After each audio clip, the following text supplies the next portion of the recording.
Hello, I'm Brian Fitzgerald, the Golf Doctor, and today I'm going to show you a very simple putter upgrade that can make all the difference to your putting. If you're interested in improving your putting, stay tuned.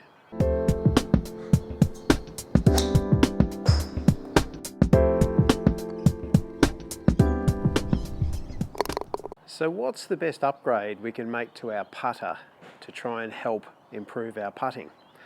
Here's my my previous putter, which I still love. It's the Mizuno 8301 putter.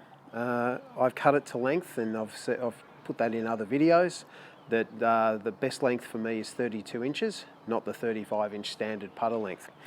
It's got a fairly thin grip on it. So when I take my setup and I take my putter grip, I can put a good stroke on it. But being a thin grip, it does sort of promote just a little bit of wrist action in there. And I've always suffered from just having a little bit of wrist action through the ball, which I really don't like, and I've worked hard to get out of it.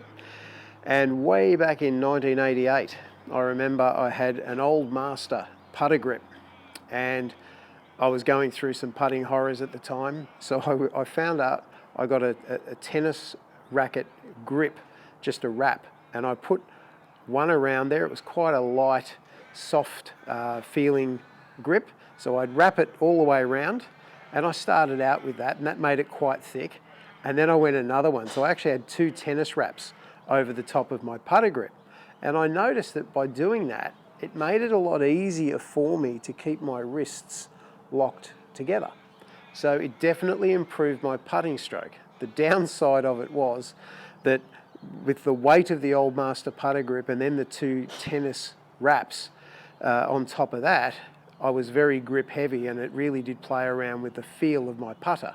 But you know, I used it for a while, and I was making more short putts, which is what I was really struggling with at the time, but it came at a detriment to my longer putts. So I fiddled around, I added a lot of weight down the bottom of my putter with lead tape, and eventually got a nice balance. So fast forward now to 2017, and we have some different options. So here is my current putter, which is my SeeMore Giant M1t, and I've got one of the Rosemark 1.52 thorn grips. So we can see here is quite a substantial thickness difference in the grips. And this new one is very similar to the feeling that I had with my old master putter grip with the two tennis wraps. The only difference is this is made of extremely lightweight material, so whilst I get a benefit from being able to lock my hands together a lot more efficiently, I'm not losing out on the distance control because it's such a light grip, so I don't have to keep modifying and adding tape.